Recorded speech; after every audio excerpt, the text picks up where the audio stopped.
aqui do auditório, os colegas do restante do Brasil também. Então, como eu disse na segunda-feira, tradicionalmente, quando nós temos na nossa programação matemática financeira, nós temos já, em diversas realizações, mostrado o vídeo do professor Morgado, que foi um dos pioneiros aí, na defesa da importância desse tópico para o ensino médio, principalmente como um tópico que ajuda realmente a construir a cidadania, ajuda os alunos a se tornarem mais conscientes na hora de tomar decisões em situações do dia a dia. E uma das razões pelas quais a gente faz isso é que a gente tem a certeza que nenhum de nós faria melhor do que Morgado faz essa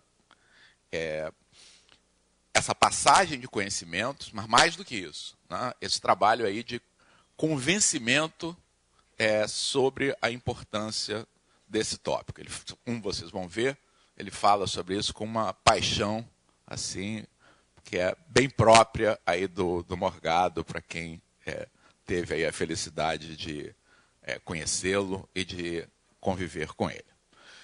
Então, só mais um recado antes da gente passar a aula, é que, como vocês sabem, na sessão de sexta-feira, depois da avaliação, né? Primeiro tem a avaliação e depois a gente tem uma sessão de discussão, tá, que é conduzida aqui por nós, mas que depende da ajuda de vocês. Depende de que vocês nos forneçam material para discussão.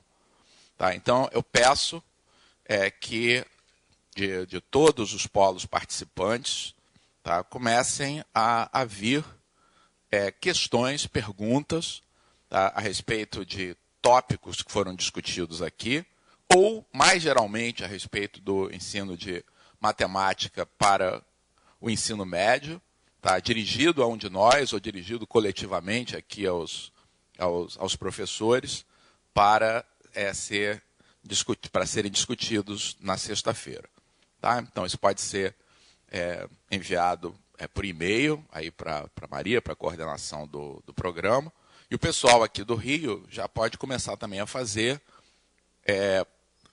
pode deixar um papelzinho aqui por escrito, que a gente vai incorporando a essa coleção de dúvidas. Tá bom?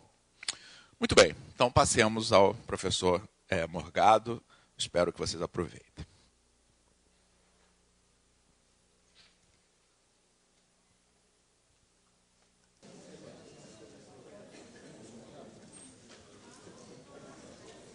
Pronto?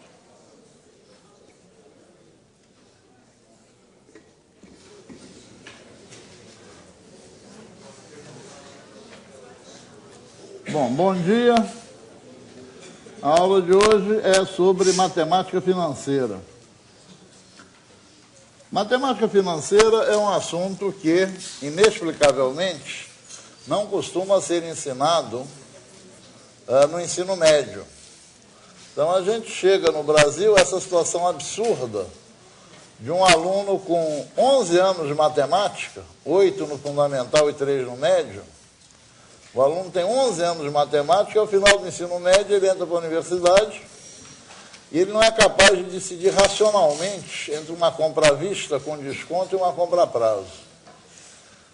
Ao mesmo tempo, ele aprendeu a fazer contas com matrizes, aprendeu que são números complexos e é incapaz de decidir racionalmente entre uma compra à vista e uma compra a prazo. Isso é, na minha opinião, uma maluquice total. Matemática financeira pode e deve ser ensinada no ensino médio e a hora adequada é exatamente ligada a progressões geométricas, né? Portanto, na primeira ou na segunda série, dependendo do currículo de cada escola. Bem, a operação básica da matemática financeira é a operação de empréstimo.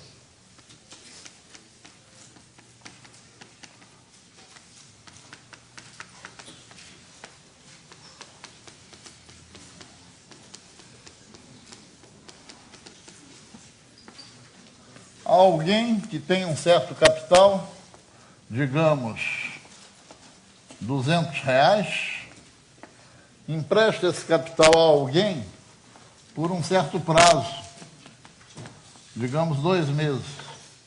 Depois desses 2 meses, a pessoa que tomou o empréstimo vai pagar o empréstimo, vai devolver os R$ 200 que tomou emprestado e vai pagar algo mais, como uma espécie de remuneração pelo empréstimo do dinheiro.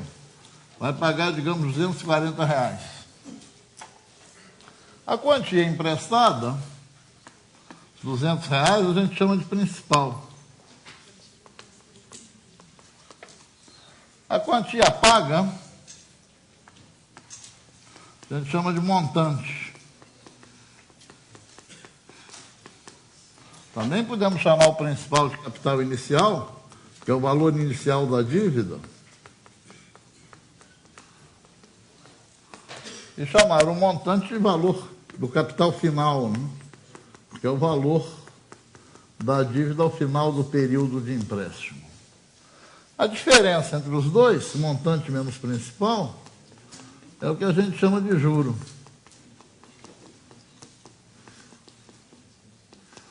Algumas pessoas utilizam essa palavra sempre no plural e falam juros.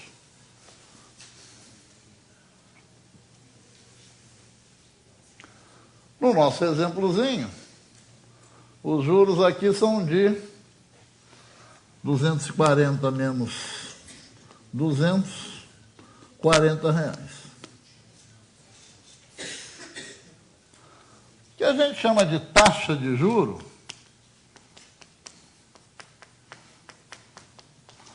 taxa de juros é representada pela letra I, sempre. Por que I? Porque juro, em espanhol, em francês, em inglês, juro começa pela letra I. Não, em alemão eu não sei, porque eu não... Eu, alemão, confesso que não é uma língua que eu domine.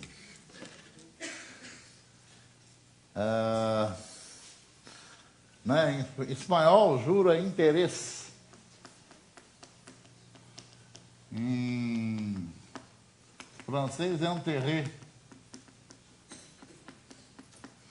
Em inglês, interest.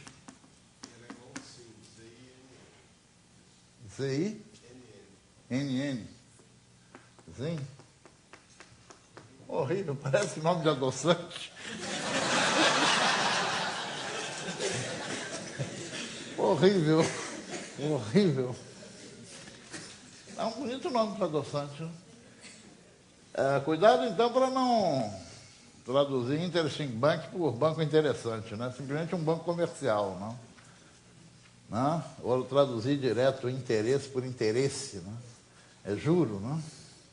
É juro. O que a gente chama de taxa de juro é a razão entre o juro e o principal.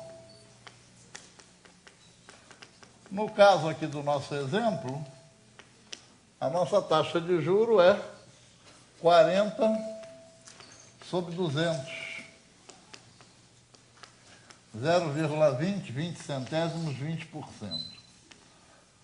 Sempre que determinamos uma taxa de juros, indicamos do lado o prazo da operação. Né? 2 meses. Taxa de juros é de 20% ao bimestre. Né? Ao bimestre. Certo?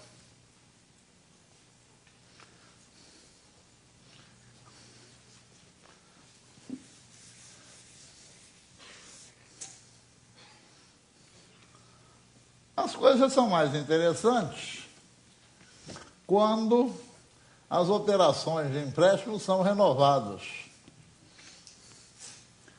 Por exemplo, vamos considerar a seguinte situação.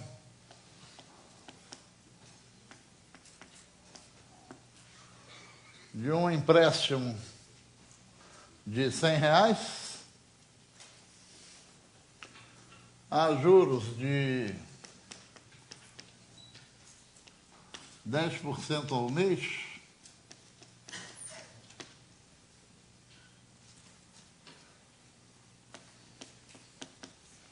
passado um mês, a dívida será os 100 iniciais, acrescido dos juros. Os juros são determinados multiplicando a taxa de juros pelo principal. Então, os juros vão ser 10% de 100. 10 centésimos de 100, 10. E os juros sendo 10, o montante vai para 110. Aí, a operação de empréstimo é renovada, é prorrogada por mais um mês. Passado mais um mês, a quanto monta a dívida? Bem, no segundo mês, a dívida era de 110, os juros sendo ainda de 10% ao mês, os juros agora relativos ao segundo mês serão de 11, o que elevará a dívida para 121. Passado mais um mês, os juros serão 10% da dívida, 12,1, que fará um montante de 133,1.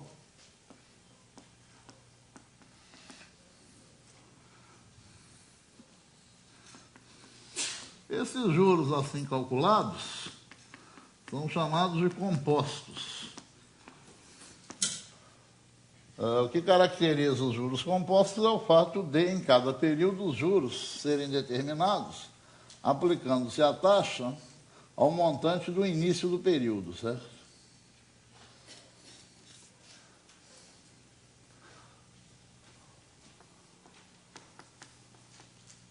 Existem outros juros chamados de juros simples.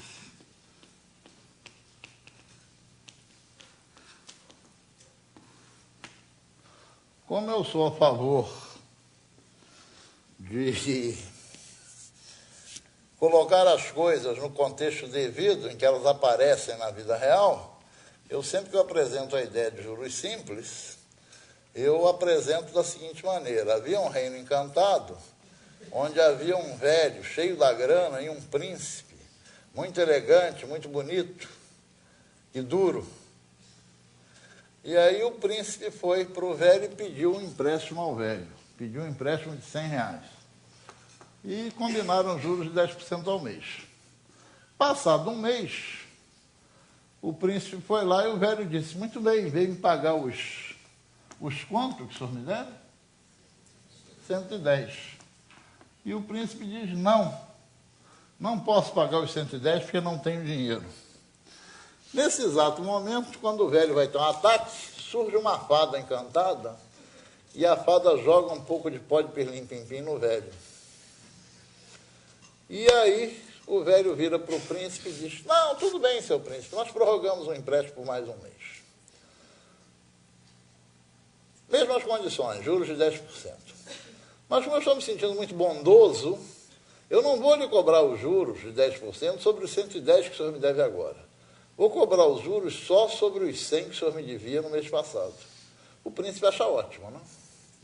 Passa mais um mês, o príncipe vai lá, o velho está lá esfregando as mãos.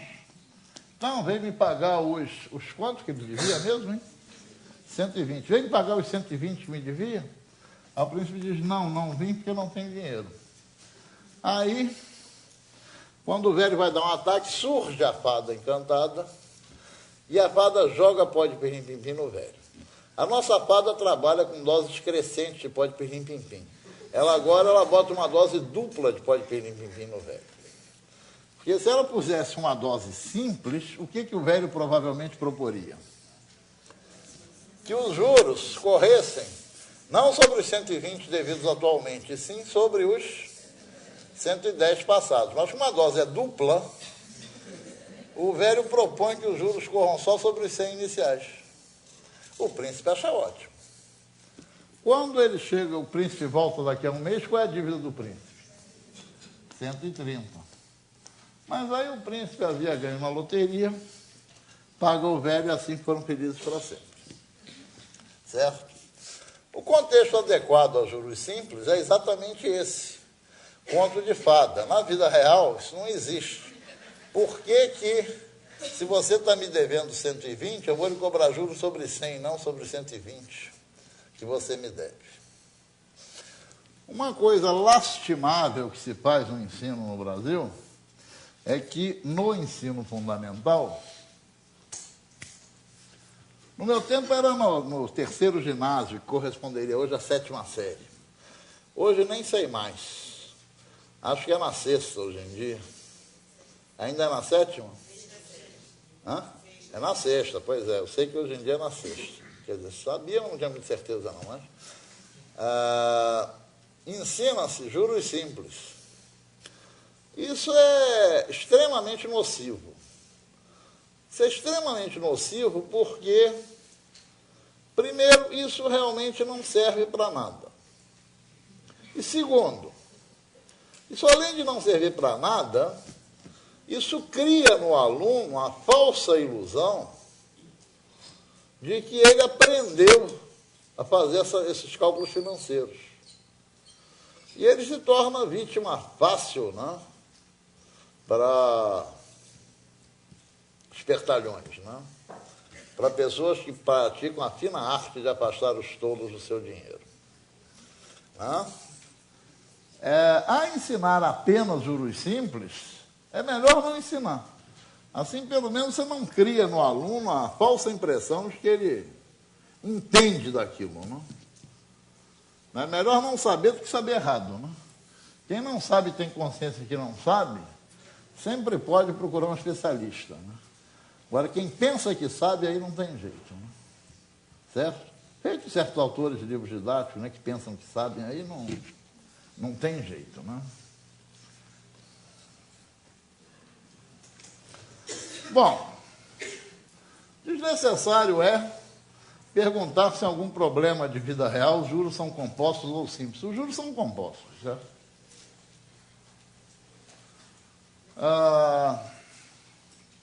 Qual é a fórmula básica de juros compostos? Qual é a dívida numa época qualquer, digamos na época N mais 1?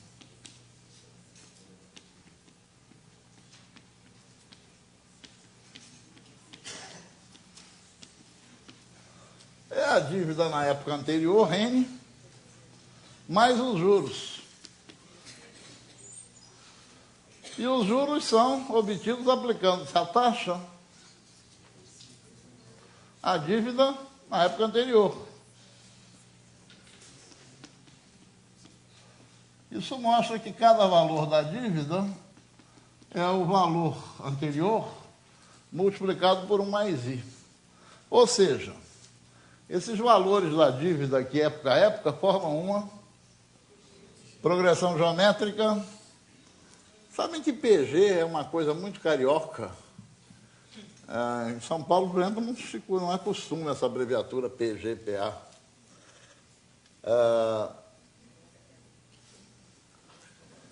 É uma progressão geométrica de razão 1 mais I.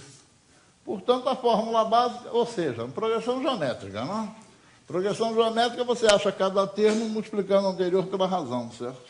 Então, você avança um termo multiplicando pela razão. Como é que você avança 2 termos, então?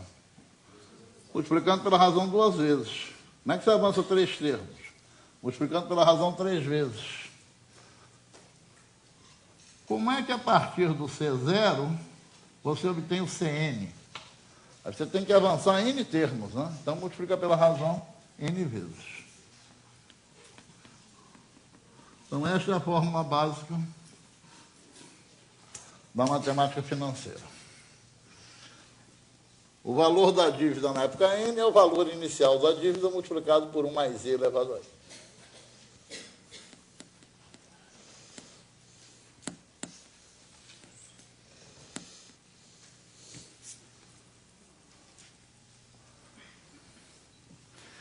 Voltando a falar sobre os malefícios do ensino de juros simples. É um ensino de juros simples que faz com que o aluno acredite firmemente que juros de 10% ao mês dariam em 2 meses juros de 20%. Isso é verdade, né, nesse fictício regime de juros simples. Mas isso não é verdade na vida real, certo? Juros de 10% ao mês dão em 2 meses juros de quanto? 21%. Dão em 3 meses, não juros de 30%, como pensam os mais ingênuos. Dão em 3 meses juros de 33,1%.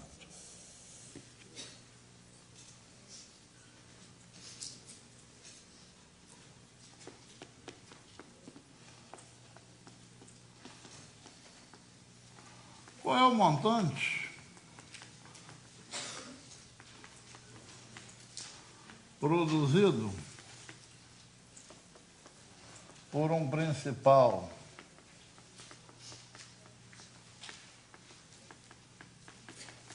de R$500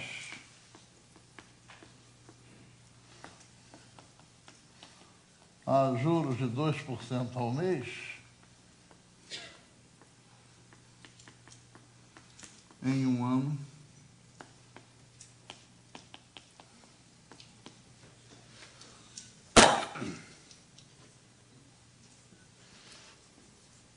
Para a resolução de problemas, a gente adota a seguinte norma de bom senso. As taxas comandam as unidades de tempo. Nós já vimos que não é tão simples assim converter taxas, não é? 10% ao mês não dá em 2 meses 20%, né? Dá uma coisa mais esquisita, certo? Já a conversão de tempos, né? Um ano são 12 meses, né? Isso a gente faz brincando. Então, a regra de bom senso é deixar que as taxas comandem as unidades de tempo. Como a nossa taxa aí está referida ao mês, nossa unidade de tempo é um mês. Então, é só aplicar a fórmula, não? Cn igual a C0 mais E elevado a N. Qual é o capital inicial? 500. Qual é a taxa de juros? 2%, 2 centésimos. E como a unidade de tempo é um mês, um ano corresponde a 12 meses. Isso aqui, fazendo as contas, dá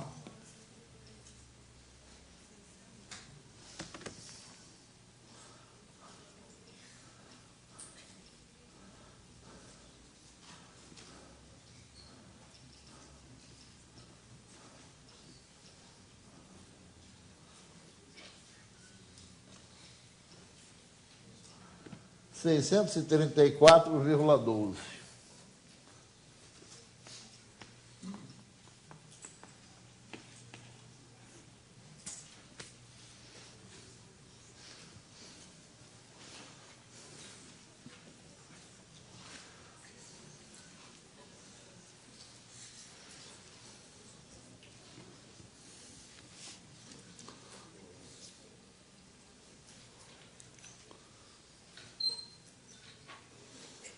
Reparem que uma pessoa que aprende juros simples, né, provavelmente chegaria a outra resposta aí, né? Uma pessoa que impropriamente aprendeu juros simples na 6ª série, raciocina erroneamente que 2% ao mês dariam em um ano 24%. E 24% de 500 dá 120. Encontraria para montante 620, certo? E não 634.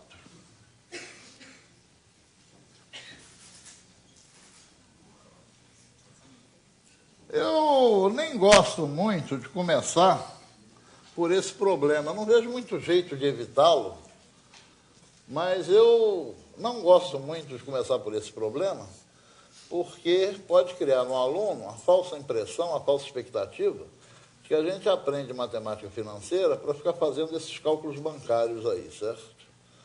Cálculos esses que, na realidade, a gente nem faz mais, né? Porque a gente já recebe as boletas prontinhas, com tudo calculado, etc. e tal.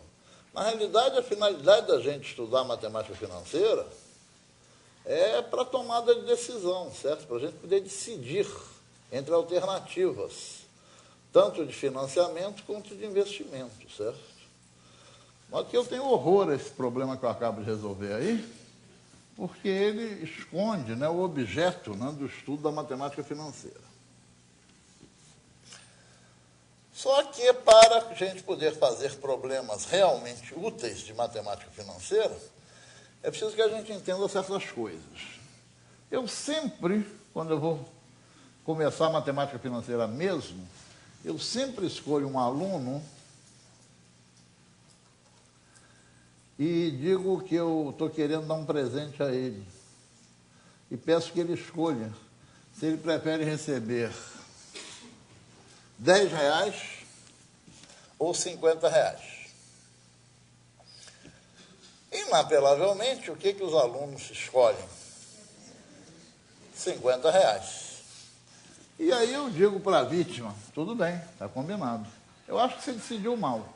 Porque se você tivesse escolhido R$10, eu lhe daria os R$10 agora. Tem até aqui uma nota de R$10 prontinha para te dar. Você tendo escolhido 50, eu não vou poder lhe dar agora. A falar a verdade, se você escolher 50, eu vou lhe dar os 50 daqui a 10 anos, tá? Daqui a 10 anos você me procura que eu vou lhe dar os 50. É claro que o aluno fez um mau negócio, né? Certo? Né? Ele certamente aproveitaria mais R$10 agora do que 50 daqui a 10 anos. Para que a gente possa fazer alguma coisa útil em matemática financeira, é preciso que se entenda que o valor de uma quantia não depende apenas da quantia.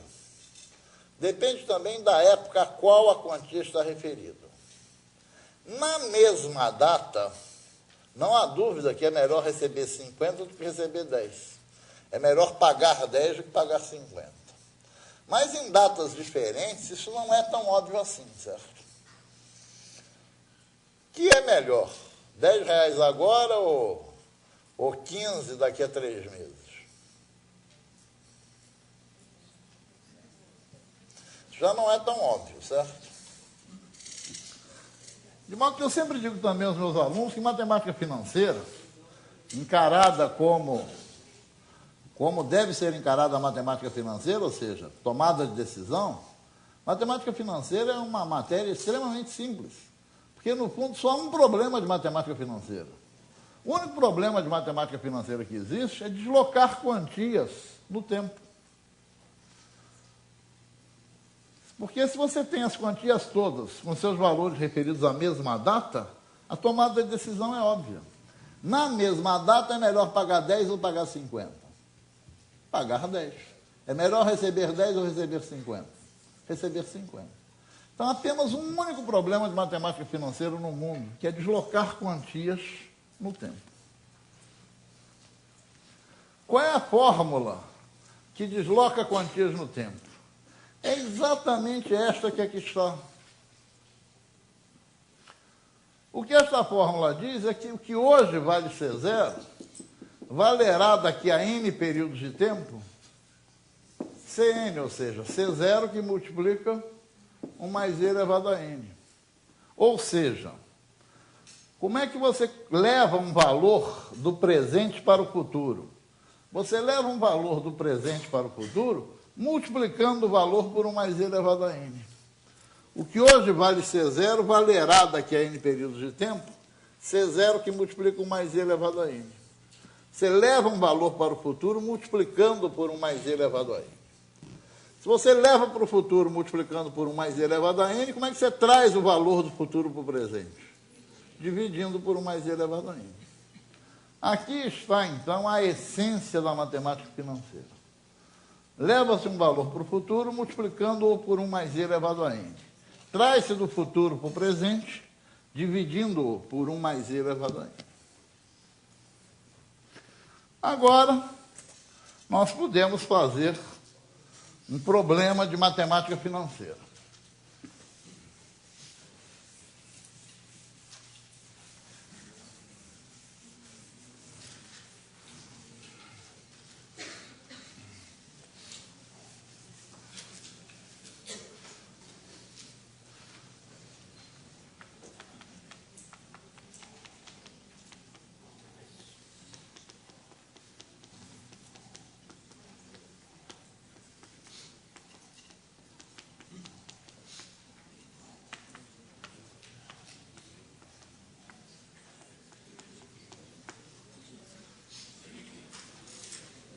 Suponha o dinheiro valendo 5% ao mês. Bom, qual o significado dessa frase? Significa que eu julgo indiferente, é indiferente para mim, pagar R$100 agora ou pagar 105 daqui a um mês. Para mim, tanto faz. Como eu chego a uma conclusão dessas? É que provavelmente eu devo ter competência para fazer um dinheiro na minha mão render 5% ao mês.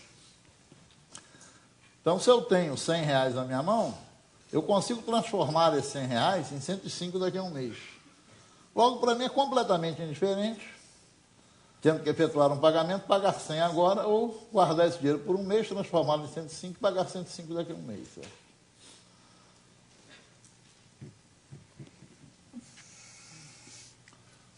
Suponha, então, o dinheiro valendo 5% ao mês.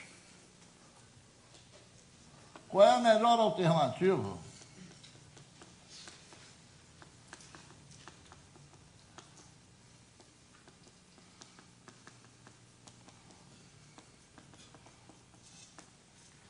Para o comprador.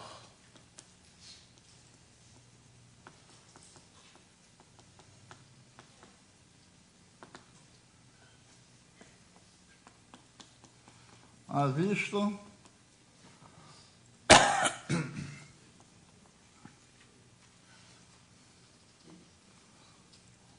com 10% de desconto.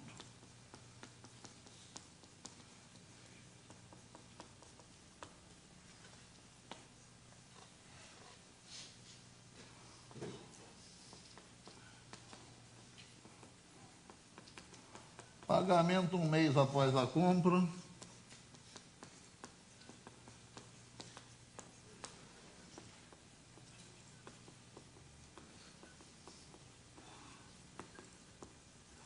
Com 5% de desconto.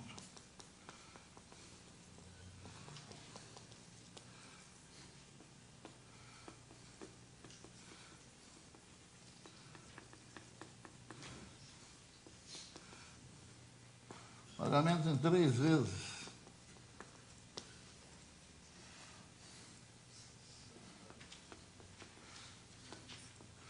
Sem juros.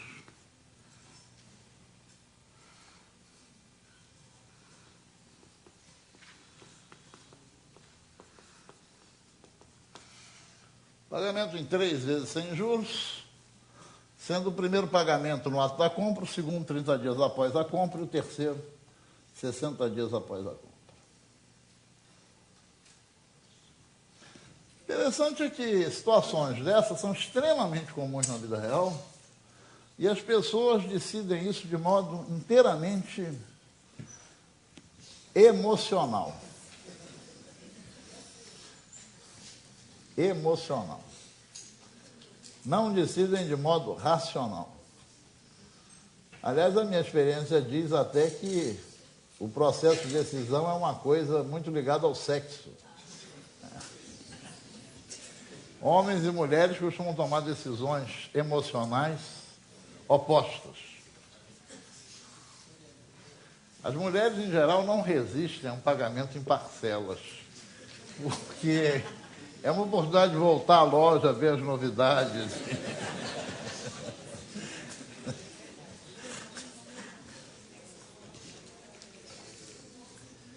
Interessante, quando eu comento isso, as mulheres ficam furiosas comigo. Mas eu também estou criticando os homens. Os homens também não decidem de modo racional. Estou apenas dizendo que ambos decidem de modo emocional e de maneiras diferentes. Mas ambos decidem emocionalmente. Mas só as mulheres, em geral, ficam curiosas comigo. Os homens encaram com naturalidade. Os homens não conseguem entender o que você falou aqui.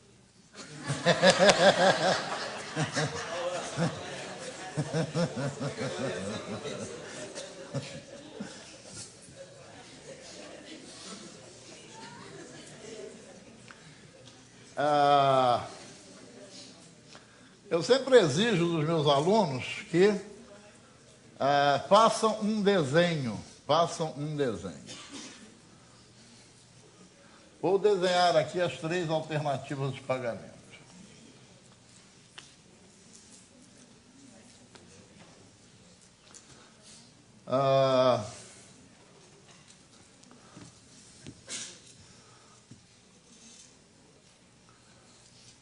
Eu não disse qual era o preço do artigo, mas isso não interessa, né? Se um processo é melhor para comprar um carro, também é para comprar uma televisão. De modo que eu vou arbitrar o valor, né? Arbitro o valor em 120, 90, 30. Não vai arbitrar em 100, porque quando você for dividir ali na letra C, é um masoquismo puro, né? Ficar trabalhando com dízimas periódicas. Não, 300. 120, tá bom? 120, tá bom. Na primeira alternativa, quando o preço é igual a 120, o pagamento é à vista, chama a data da compra de época zero. Por que eu insisto em fazer o desenho? O tipo de erro mais comum dos alunos nesses problemas de matemática financeira é na numeração dos tempos. É extremamente comum o aluno resolver metade do problema com uma numeração de tempos e metade do problema com outra numeração de tempos. E aí erra todos, não? Erra absolutamente todos os problemas. Se você olha para a compra à vista, é super natural você chamar a data da compra à vista de época zero. Né? Se você olha para as 3 prestações, é super natural chamar a data da primeira prestação de data 1, né? Só que essas duas coisas são incompatíveis, porque a primeira prestação da alternativa C é na mesma época que a compra à vista, certo? Da alternativa A. Então, você não pode chamar a mesma data ao mesmo tempo de 0 e 1, né? Então, é essencial fazer o desenho para evitar esse tipo de erro, que é extremamente comum. Se o preço é 120, com 10% de desconto, 10% de 120 dá 12, 120 menos 12, 108. O cara aqui paga 108. Na alternativa B, ele paga um mês após a compra. Ele paga aqui, mas paga com 5% de desconto. 5% de 120, 6. Então, ele paga 114.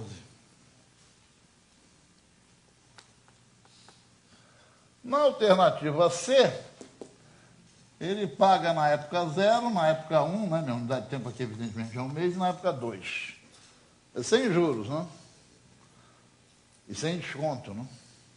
Então, ele paga 120 em 3 iguais, 40, 40, 40. Qual é a alternativa que você preferiria? Eu diria que, sem fazer as contas, os homens optariam por A e as mulheres por C. Hã? Não? É ou não é? É sim. Os homens optam por A e as mulheres por C, sem fazer as contas. Né? Nem os homens estão agindo racionalmente, nem as mulheres estão agindo racionalmente, estão agindo emocionalmente. Bom, esse problema é um problema super interessante, porque, na realidade, quem resolve esse problema resolve qualquer problema de matemática financeira, né? Porque só há um problema que é deslocar quantias no tempo. Como é que eu resolvo esse problema? Eu elejo uma data de comparação, data essa que é chamada de data focal, e converto os valores para essa data focal. Qual é a data que preferem? 0. Então, 0 é a minha data focal. O valor da alternativa A já está na data 0, 108. O valor da alternativa B, para levá-lo para a data 0, eu tenho que trazê-lo um tempo, né, uma unidade de tempo para trás. Como é que eu levo um valor para o futuro? Multiplicando por 1 mais e elevado a n. Como é que eu trago do futuro para trás? Dividindo. Então, tem que retroceder uma unidade de tempo. Então, eu divido por 1 mais i elevado a 1. Isso aqui dá... Posso acreditar? Posso. 108. Isso? E na alternativa C, esses 40 já estão na data certa. Esses 40 devem retroceder uma unidade de tempo.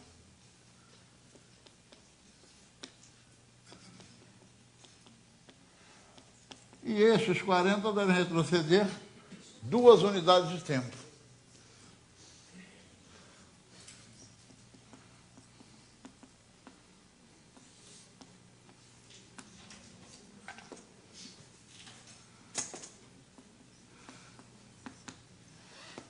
Quanto deu? Fizeram as contas?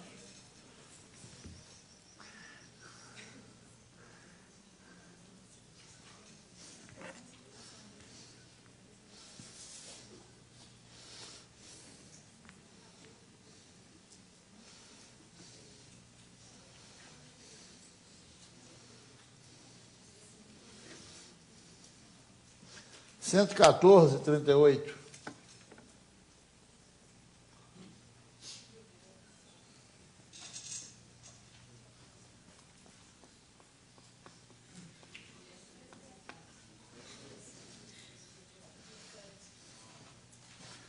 Chocante, né? Chocante o fato que a alternativa C é muito ruim, né? É muito ruim. Qual é a melhor alternativa? A.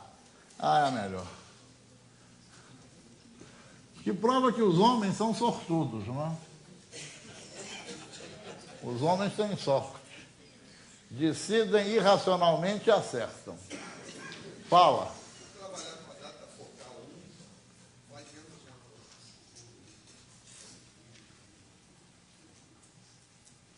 Vai fazer conta ela, não sou eu.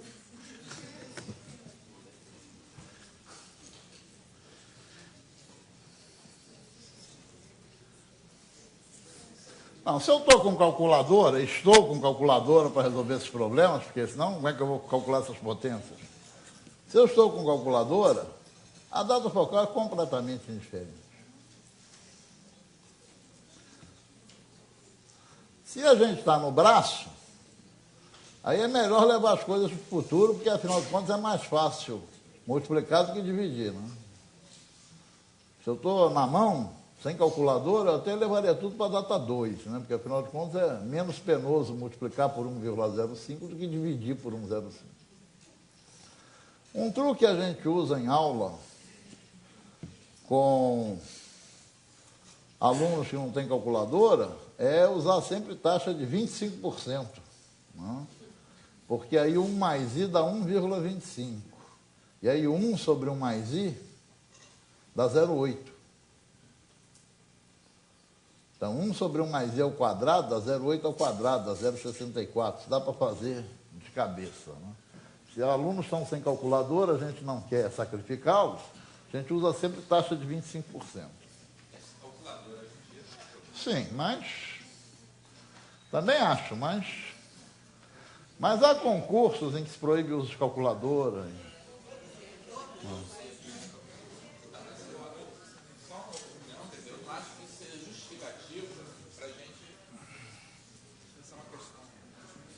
Eu estou com você, Paulo César, claro. Estou sempre com você.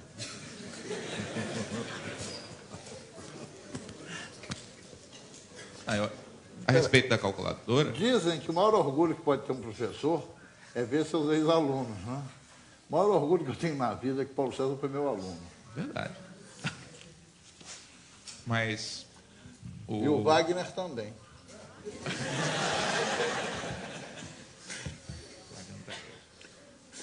Eu vou fazer referência a isso na minha aula depois. Mas, a respeito da calculadora, essa é uma ocasião em que a gente tem uma oportunidade real e significativa de usar calculadoras. Boa parte do uso que a gente faz de calculadora na vida cotidiana é para isso, né? Por que as pessoas têm calculadora? Por que todo camelô tem uma calculadora? Para fazer conta. Então, e conta ligada à situação de compra, venda, decisão. Então, essa eu acho uma oportunidade extremamente importante de fazer atividade com calculadora. Se você vai estar preparando seus alunos para concurso, tudo bem, faça algumas atividades sem calculadora. Mas é uma perda de uma oportunidade extremamente valiosa não utilizar a calculadora nesse contexto, porque é assim que as pessoas usam calculadora na sua vida cotidiana, para resolver situações desse tipo. Então, a gente tem a oportunidade de mostrar que uma calculadora, que hoje em dia é acessível a todo mundo, não é mais a situação que a gente tinha alguns anos atrás, de que você precisava ter recursos para ter calculadora. Hoje não é assim. Calculadora não custa mais caro que os outros materiais escolares que o aluno traz. Uma calculadora hoje em dia é mais barata se bobear do que um compasso, ou certamente muito mais barato que qualquer livro didático. Então, não tem nenhuma razão para a calculadora não ser utilizada em sala de aula. Eu queria fazer só uma observação, que é exatamente uma observação não matemática. É que o professor Morgado olhou o problema do ponto de vista frio e objetivo da matemática, mas as pessoas nem sempre têm a capacidade de tomar a decisão que é mais conveniente do ponto de vista matemático. A pessoa pode não ter os R$108 no momento. Esse aqui é o pronto. Então, ele aceita, essa pessoa aceita, isso sem falar do ponto de vista hedonístico, né? Do ponto de vista que você mencionou, que é caracteristicamente feminino, e até um certo ponto você está certo, que é a vantagem de ir várias vezes lá ao shopping, se for um shopping agradável. Mas o ponto que eu quero salientar é que a pessoa, às vezes, muito frequentemente, se submete a um tratamento que é prejudicial do ponto de vista financeiro, porque não tem outra alternativa. Ele precisa daquele objeto, não tem os R$108, então é obrigado a comprar a prazo. Claro que o pressuposto desse problema de tomada de decisão é que a pessoa possa, né, optar pelas alternativas oferecidas. Se realmente eu não tenho R$108 agora, a alternativa não existe para mim, certo? Eu não posso levar em consideração uma análise alternativa A, ela não é acessível à minha pessoa. Mas se eu sei que eu não vou ter 114 daqui a um mês, a alternativa B também não é acessível, certo? Então, tem que nascer, não. Hã?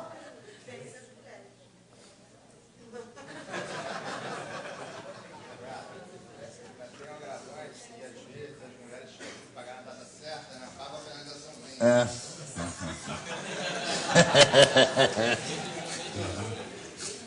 A minha, que é professora de matemática financeira, mas em geral se esquece disso, compra tudo parcelando em várias vezes e depois deixa que eu me lembre de pagar as prestações.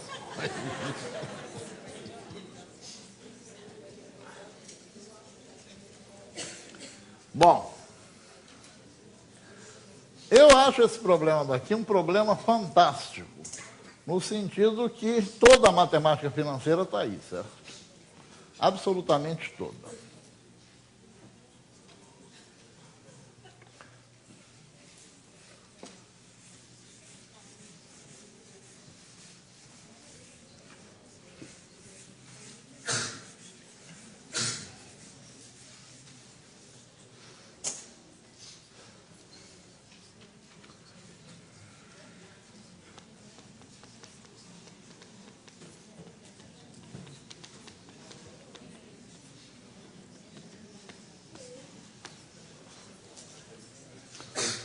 São extremamente comuns na vida real o que a gente chama tecnicamente de séries uniformes. Uma série é uma lista de quantias referidas a épocas diversas. Quando você compra uma geladeira, um eletrodoméstico à prestação, né, as suas prestações constituem uma série, né, porque são várias quantias, né, os valores das prestações, cada uma referida a uma época diferente da outra, certo? São as datas de vencimento.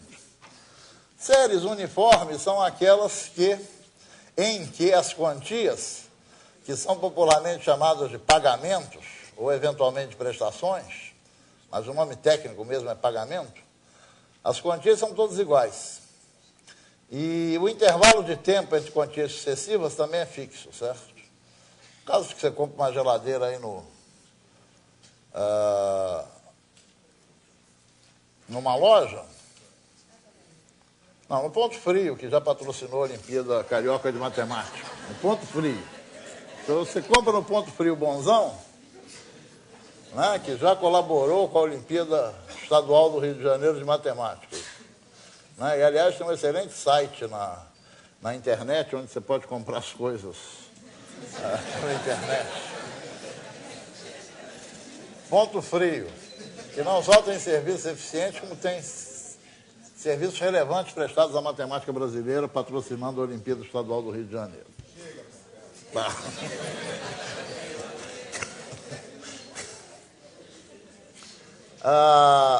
Mas dizia eu, quando você compra uma geladeira no Ponto Frio, as suas prestações são mensais, né? E são, em geral, são iguais. Então você tem uma série uniforme, né? O intervalo entre as prestações é sempre o mesmo, é mês, e as prestações são iguais. Para séries uniformes, eu vou usar a seguinte nomenclatura. E, evidentemente, a taxa de juros, certo? Vou chamar de N o número de pagamentos. Número de pagamentos. E vou chamar de P o valor dos pagamentos.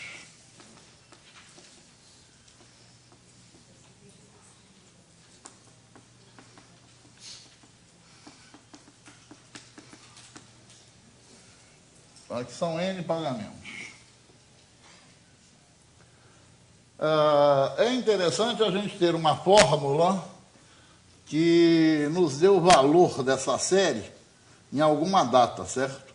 Para a gente não ter que transportar, né, quantia a quantia, certo? Que daria um trabalho enorme. Em geral, a gente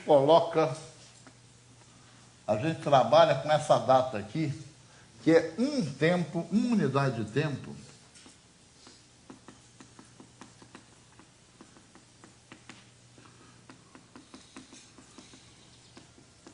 antes do primeiro pagamento.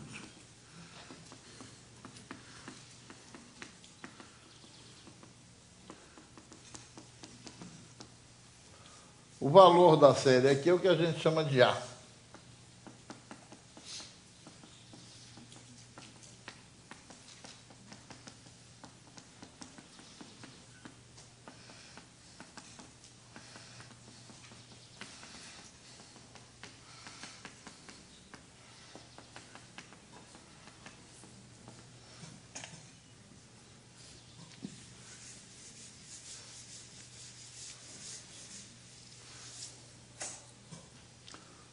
Quanto vale o A da série? Lembra que os pagamentos são todos iguais a P. Para achar o A, vamos levar para essa data pagamento a pagamento, né? Esse primeiro pagamento ele tem que retroceder quantas unidades de tempo? Uma. Então, divido-o por 1 mais I. O segundo pagamento tem que retroceder 2 unidades.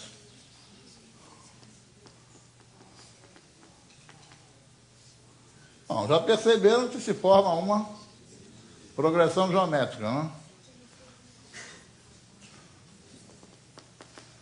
O último pagamento, que é o enésimo pagamento, tem que retroceder N unidades de tempo. É uma progressão geométrica.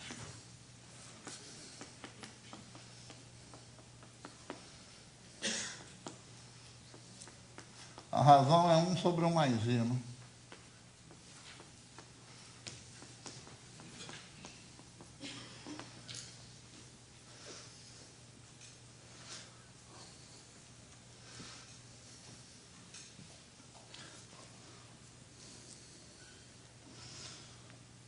Fazendo as contas aqui no denominador, 1 mais I vezes 1 dá 1 mais I. 1 mais I vezes 1 sobre 1 mais I dá 1. Então, aqui no denominador, nós vamos ficar com 1 mais I menos 1. 1 mais I menos 1, I. I.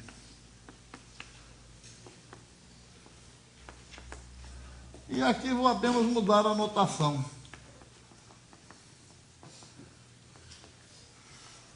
Vou escrever, em vez de 1 sobre 1 mais I elevado a N, vou escrever 1 mais I elevado a menos N.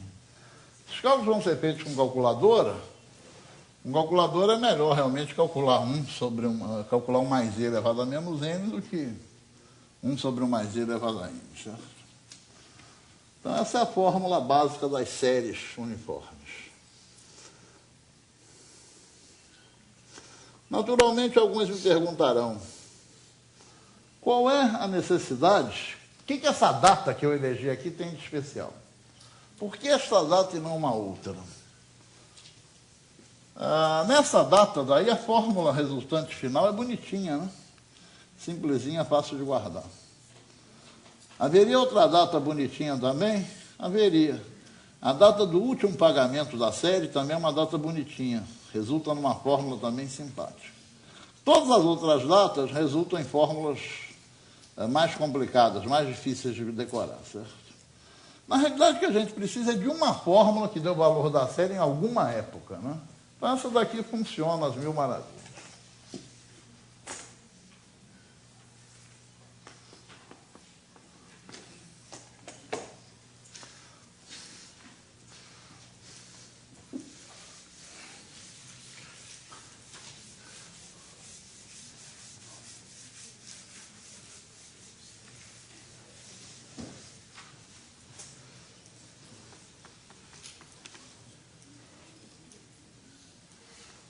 Por exemplo,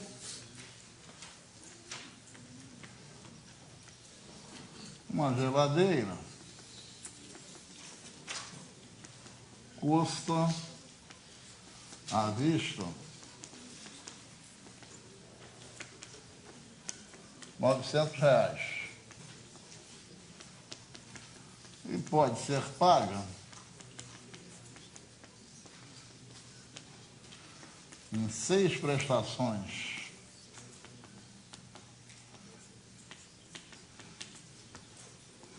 mensais iguais,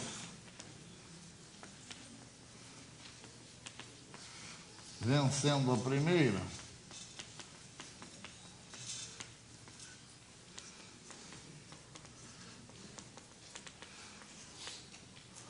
dois meses após a compra.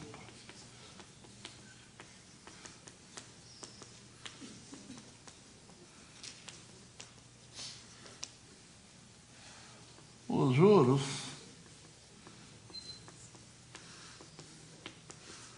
são de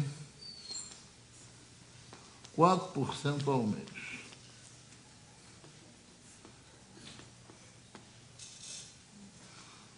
Determine o valor da prestação.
O desenho continua sendo essencial.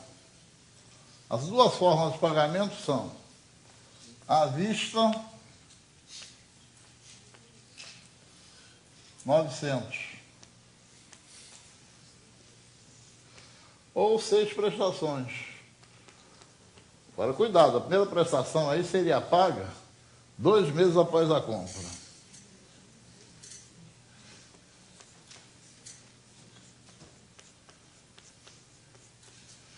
6 prestações.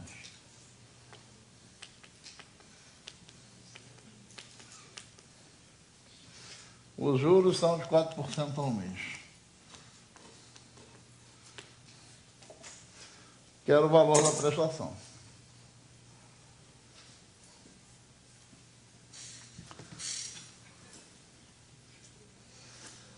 Se a loja vende por um processo ou por outro, é porque para a loja esses esquemas de pagamento são equivalentes.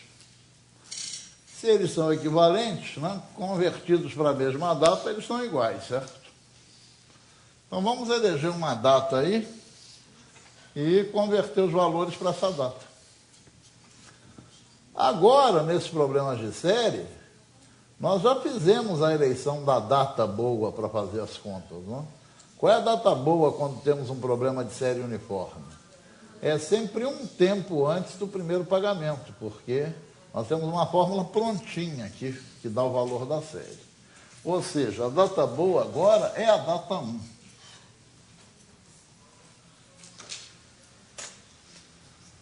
Levando esses 900 para a data 1, obtemos 900 que multiplicam mais I, né? Porque ele tem que avançar um período de tempo. E aqui, trazendo para a data 1 esta série, eu estou achando o valor da série um tempo antes do primeiro pagamento da série. O valor da série um tempo antes do primeiro pagamento é o A da série. Nós temos uma fórmula prontinha aqui para a determinação do A. Então, é igual a P, 1 menos 1 mais I, elevado a menos N sobre I. O N é o número de pagamentos, né? São 6 pagamentos.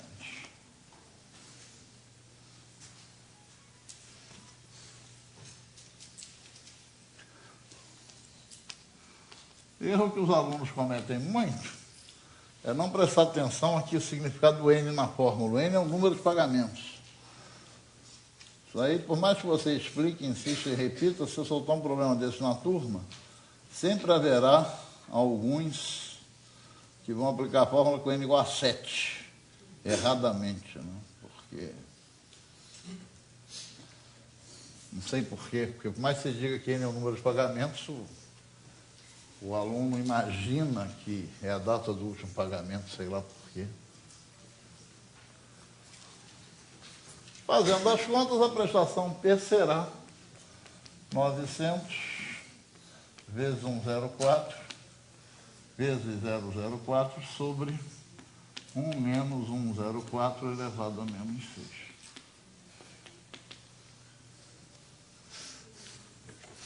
Com auxílio da calculadora,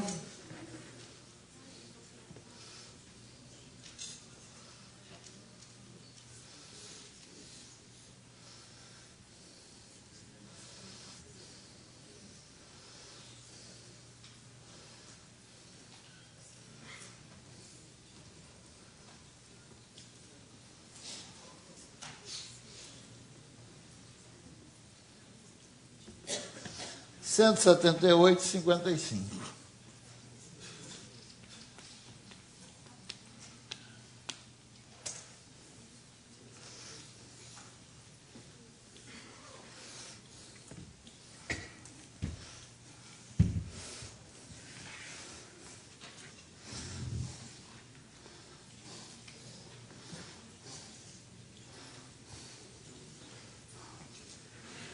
Mamãe raciocinaria aí, nesse problema, assim, ó. Eu vou pagar 6 prestações de R$178,55.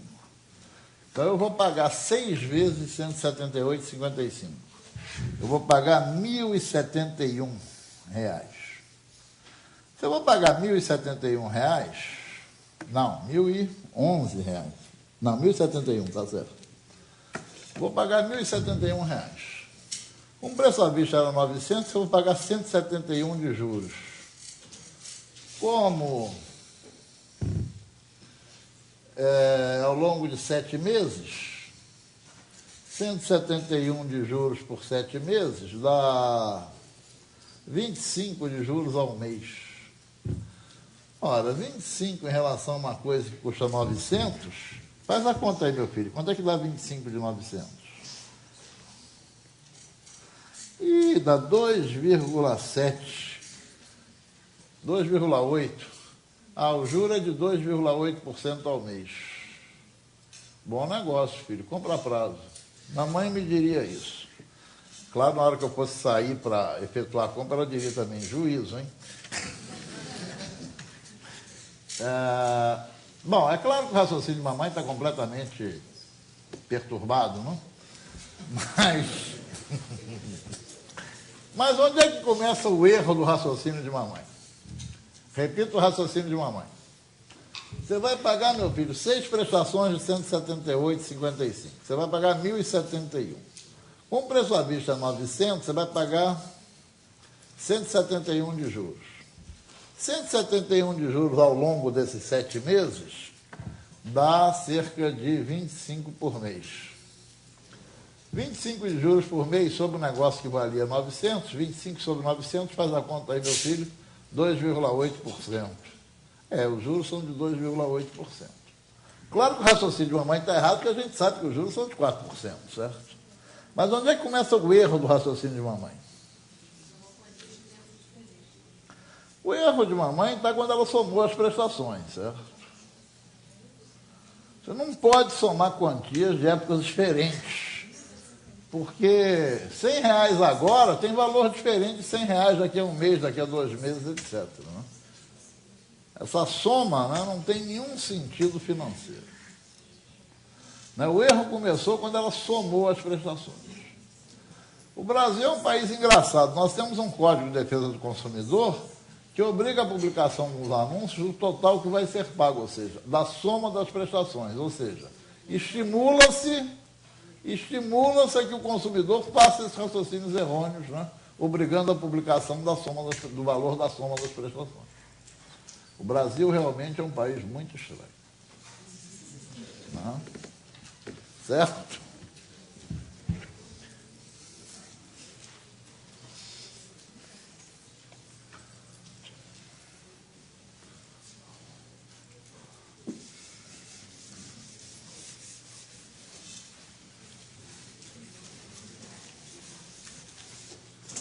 Eu vou encerrar mostrando a fórmula de equivalência de taxas. Nós vimos no início que 10% ao mês não dava em 2 meses 20%, dava 21%, certo? Qual é a fórmula de equivalência de taxas? Por exemplo, qual é a fórmula que dá equivalência entre uma taxa mensal e uma taxa anual? Eu vou representar por izinho a taxa mensal. Vou representar por isão a taxa anual.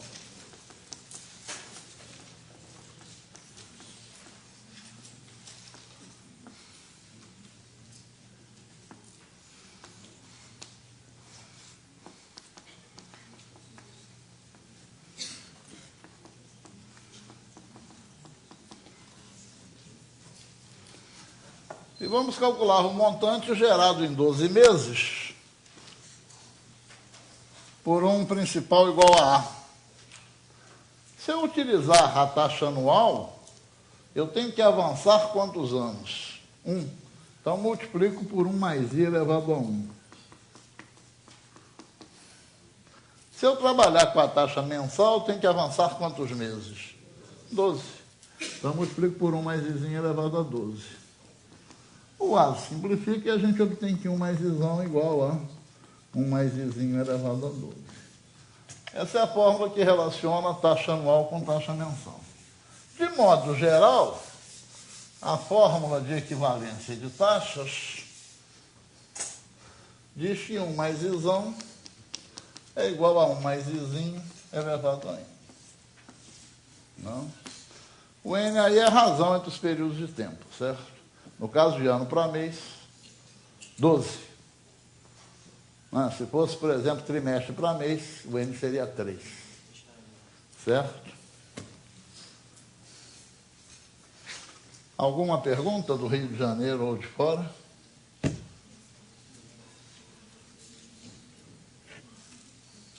Não? Não. Então, Morgado, Sou Paulo César. nós antes de encerrar a sessão agora da manhã, o professor Jacó Palles, que é o responsável aí pelo Instituto do Milênio em Matemática, que fornece recursos para esse nosso programa, gostaria aí de dirigir a palavra a vocês aqui do Rio e a vocês de todos os estados. O professor Elon vai falar alguma coisa também. Bom, para todos nós que estamos participando dessas atividades, é uma satisfação muito grande receber aqui o professor Jacó Palles, que tem sido...